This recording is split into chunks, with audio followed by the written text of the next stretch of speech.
নমস্কার। ঠাকুর মা স্বামীজি আর আমার গুরু মহারাজের চরণে প্রণাম নিবেদন করে শুরু করছি আজকের পাঠ। আজ আমি আপনাদের শ্রীমৎ স্বামী ভূতেশানন্দজি মহারাজের বলা তখনকার দিনে ঠাকুরের পার্ষদদের সম্পর্কে কিছু বলবো। মহারাজ বলছেন, তখনকার দিনে শনি মঙ্গলবার আরতির পর ঠাকুরকে মুড়ি দেওয়া হতো। তখন ঠাকুর ভাঁড়ারে আমি কাজ করি। মহাপুরুষ মহারাজ মঠে নেই, খোকা মহারাজ দায়িত্বে আছেন। সন্ধেবেলায় দেখা গেল মুড়ি নেই, কাজেই দোকান থেকে আনতে হবে। কাছেই দোকান, ভাবলাম কিনে নিয়ে আসবো। নিয়ম অনুযায়ী খোকা মহারাজকে বলতে গেছি যে বাইরে যাব মুড়ি আনতে। তিনি শুনেই বলে দিলেন, কে নিয়ম করেছে ঠাকুরকে মুড়ি দিতে হবে? এই সন্ধেবেলায় মঠের বাইরে কেন যাবে? রাস্তায় পোকামাকড় কত কী আছে। এই রকম নানা রকম ওজর দিতে লাগলেন। ঠাকুরকে সেদিন আর মুড়ি দেওয়া হলো না। উদ্বোধনে শরৎ মহারাজের ঘরে গেছি। ছেলে মানুষই বুদ্ধি, চোখ বুজে বসে আছি। তখন শরৎ মহারাজ বলছেন, ওরে ধ্যান করবি তো ঠাকুর ঘরে যা না। এমন সময় একজন ভদ্রলোক ঘরে ঢুকলেন। নানা কথার পর ভদ্রলোক বলছেন, আমি সংসার ত্যাগ করতে চাই। তখন শরৎ মহারাজ বললেন, তুমি তো বাপু সংসার ত্যাগ করবে বলছো, তো আমি এখনো সংসার ত্যাগ করতে পারিনি।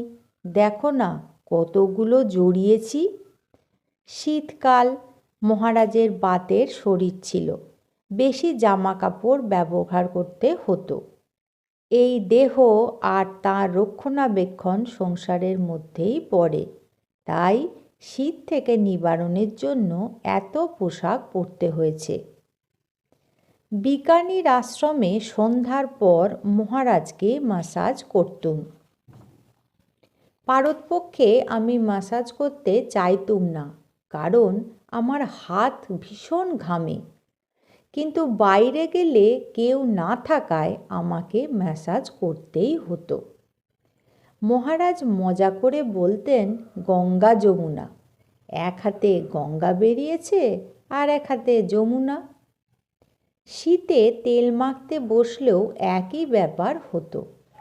হাত ঘামায় বিব্রত বোধ করলে মহারাজ বলতেন, কি আর করবে বলো, আমরা তেলে জলেই তো মানুষ, তেল জল একসঙ্গে মাখাচ্ছ। যাই হোক, ম্যাসাজ করার সময় মহারাজকে সাধারণত কথা বলতে দেওয়া হতো না, যদিও উনি বলতে চাইতেন। হঠাৎ বলে উঠতেন, এখনই কথা বললেই বলবে চুপ করুন মহারাজ, না হলে আজ একটা কথা মনে পড়েছে। শরৎ মহারাজের শেষ কদিনের কথা। আমি উদগ্র কৌতূহল দমন করে চুপ করে রইলুম। স্বামী ভূতেশানন্দজি মহারাজ বলছেন, তারপর ম্যাসাজ শেষ হলে সবার আগে যা হোক কিছু একটু খেয়ে নিয়ে মহারাজের কাছে এসে বসলাম। তখন মহাপুরুষ মহারাজ বলতে লাগলেন। মহারাজের সেই সময়তে কথা বলার ভঙ্গিটি ছিল গম্ভীর। আমি এসে বললুম, মহারাজ এবার সেই কথাটা যা বলবেন বলেছিলেন বলুন, আমি সব সেরে এসেছি। মহারাজ বলতে লাগলেন, বর্তমানে মঠের প্রেসিডেন্ট যেখানে থাকেন সেই বাড়িটিতে তখন আমরা থাকতুম। সেদিন রাত্রে আমরা খেয়ে দেয়ে গল্প করছি, হঠাৎ কলকাতা থেকে ফোন এলো।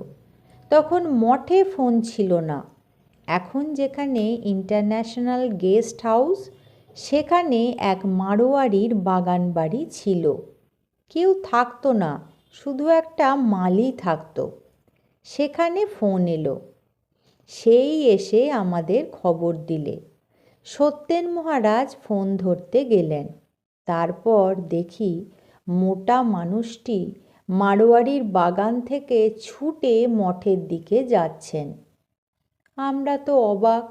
অনঙ্গ মহারাজ খানিকটা আন্দাজ করেছিলেন। উনি আমাদের নানা কথায় ব্যাপৃত রাখলেন যাতে আমরাও ছোটাছুটি না করি।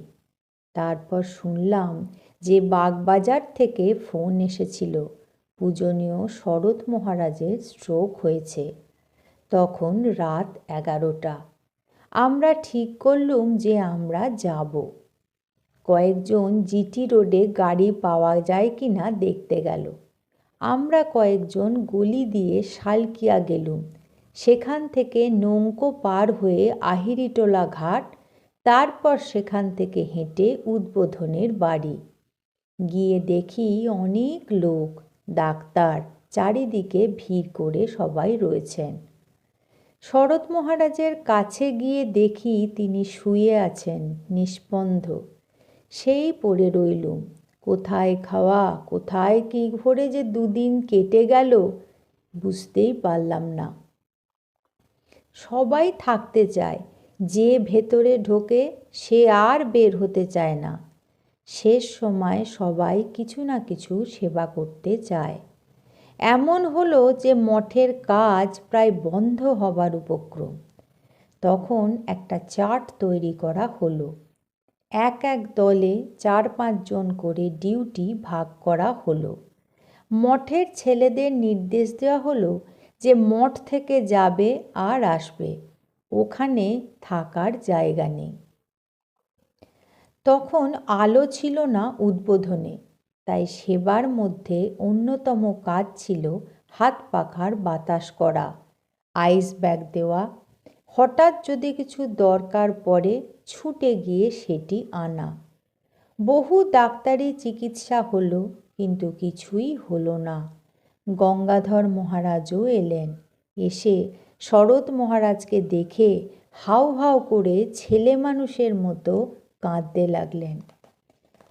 কবিরাজি চিকিৎসা করা হলো অ্যালোপ্যাথি ছেড়ে। শ্যামাদাস কবিরাজের ছেলে এলেন, অনেক রকম করলেন। মাথার মাঝখান কামিয়ে প্রলেপ দেওয়া হতে লাগলো, কিন্তু কিছুই হলো না। আমরা তখন অনঙ্গ মহারাজের নেতৃত্বে হোম, চণ্ডীপাঠ এইসব করছি, আশা যদি কিছু হয়। তারপর হোমিওপ্যাথি ডাকা হলো। ডাক্তার অমর মুখার্জি এলেন, খুব নামকরা ডাক্তার। মিশনের সঙ্গে কোনোভাবেই যুক্ত ছিলেন না। তিনি ওষুধ দিলেন। মহারাজ তখন তাকাচ্ছেন। আমরা ছেলে মানুষ, বিশেষ কিছু বুঝি না, কিন্তু বড়রা বললেন সে তাকানো অর্থবহ। সত্যিই তাই, কারণ অমরবাবু সে চোখে কি দেখলেন জানি না, তিনি অভিভূত হয়ে গিয়েছিলেন। তারপর থেকে তাঁর জীবনধারা সম্পূর্ণ বদলে গেল। খুব ভক্ত হয়ে গেলেন মানুষটি। তিনি বলতেন পরবর্তীকালে তাঁর সেই দৃষ্টিতে কি ছিল জানি না, তবে তিনি আমার অন্তর ভরে দিয়েছিলেন। প্রাণে প্রাণে তাঁর কৃপা অনুভব করছি। সত্যি প্রকৃত অর্থেই তা কৃপাদৃষ্টি ছিল। যাই হোক, কোনো চিকিৎসাতেই কোনো ফল হলো না। শেষ দিকে ওই সঙ্গে নিউমোনিয়া হয়ে গেল। 15 দিন বাদে বিকেলের দিকে শরৎ মহারাজ শরীর ছেড়ে দিলেন। এতদিনের অবরুদ্ধ শোক সেদিন যেন বাঁধ ভেঙে গেল সবার। সে এক অদ্ভুত শোক দৃশ্য। আজ এই পর্যন্তই। পরবর্তী পর্বে আমি আপনাদের এই রকমই কিছু ঘটনা শোনাব। ঠাকুর, মা স্বামীজি আর আমার গুরু মহারাজের চরণে আপনাদের সর্বাঙ্গীন মঙ্গল কামনা করি। সকলে ভালো থাকুন, সুস্থ থাকুন। নমস্কার।